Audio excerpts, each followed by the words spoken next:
where we are going to study about the stresses and strain. My name is KC Bhosle. I am from Sanjeevani College of Engineering, Kopargaon. For this sessions, we have used some reference books. In this session, we are going to study about the deformations of the members under axial loading.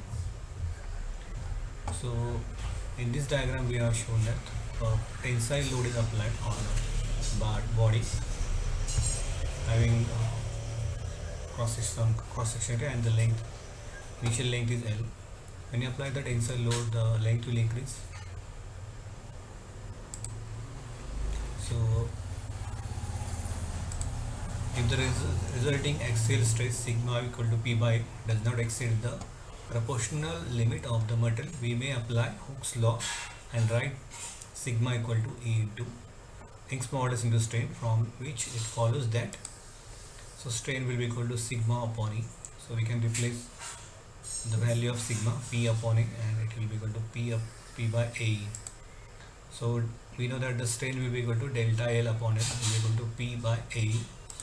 So from that we can find out the delta L, that is total elongation of this one, will be equal to PL upon A. So this formula we will use to find out the total elongation. So to find out that, we are using the principle of superposition. So principle of superposition is to simplify stress and displacement problems by subdividing the loading into components and adding the results.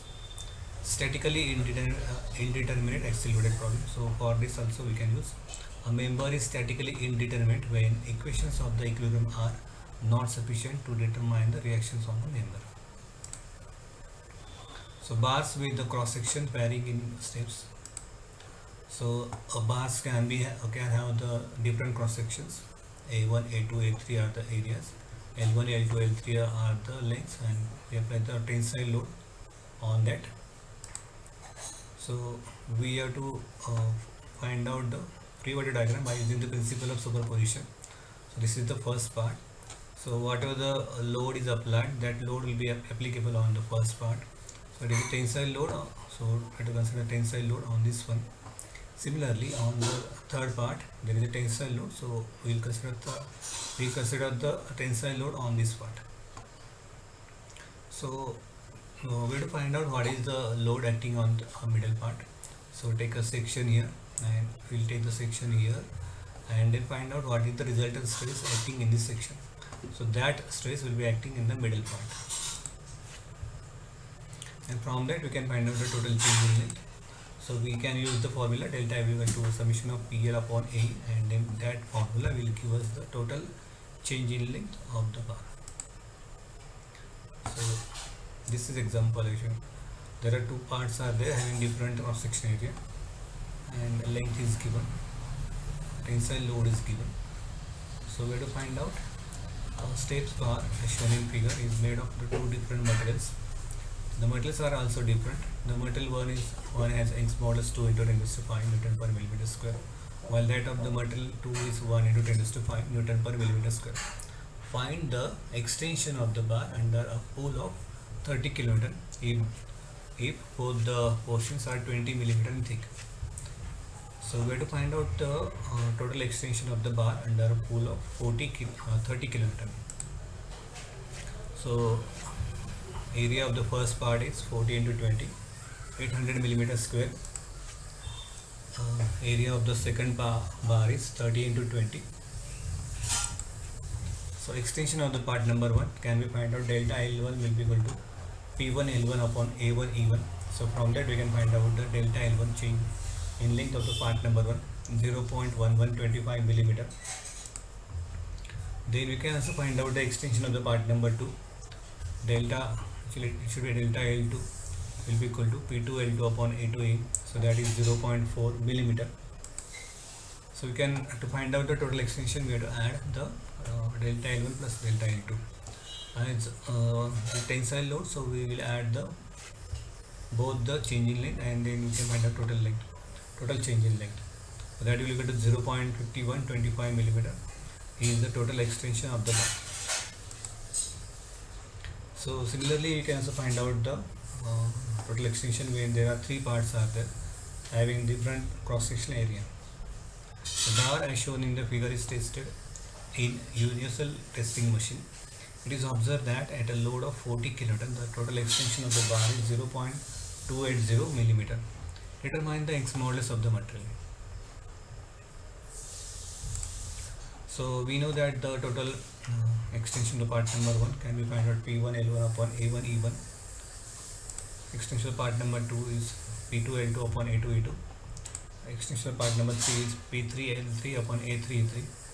So when we make the summation of all this one, we can get the total extension. So total extension is 0.280. So we'll equate to this all the summation, and then from that we can find out the Young's modulus. Similarly, a bar is resting on the ground, and then there are two loads are acting, 20 kilonewton and 20 kilonewton downward and 75 kilonewton upward. So one reaction will be developed on this one. So according to formula, whatever the loads in acting in the upward should be equal to the loads acting downward. So upward load is 75 kilonewton, and the total downward load should be equal to summation of the total downward load should be equal to 75 kilonewton. In the diagram, 20 kilonewton plus 40 kilonewton is acting, that is summation 60. Remaining 15 kilonewton will be acting as a reaction on this ground, and then we can find out the delta L.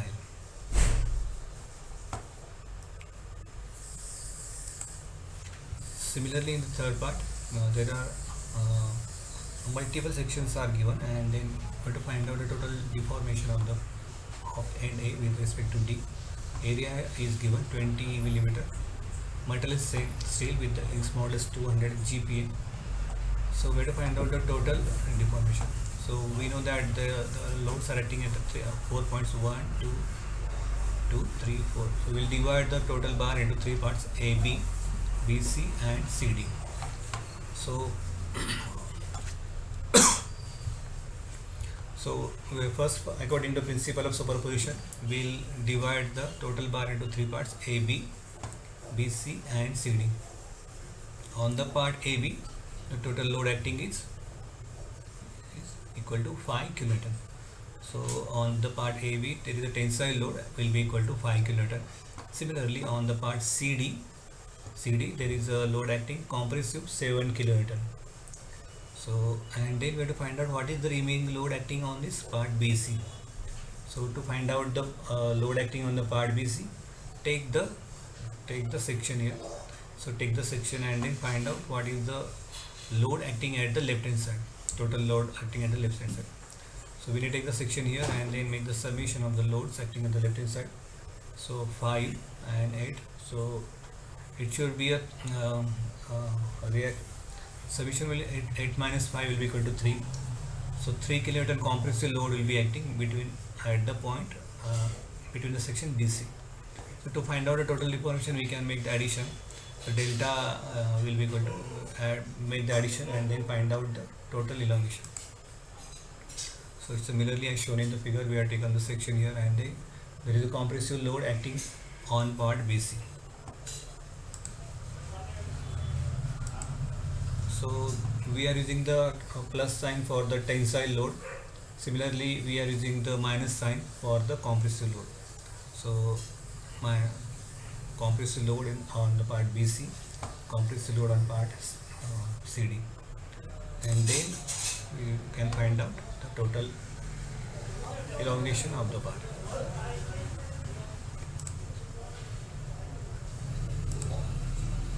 In this case, similar problem is there. We have to find out what is the total elongation of the bar.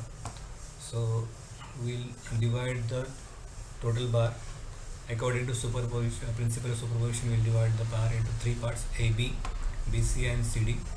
On the first part AB, the total load acting is 60 kilonewton. 60 kilonewton, that is tensile 1. So tensile, and on the part CD, there is a tensile load acting 50 kilonewton. 50 kilonewton here. So only remaining thing is that we have to find out what is the load acting on the part BC. So take the section here between part BC.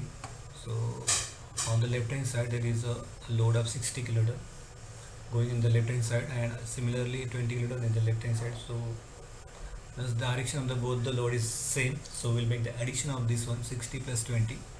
So to oppose that, there is a reaction will be developed which will be having same magnitude, but the direction will be different. So for that one, there is a reaction will be developed on that part.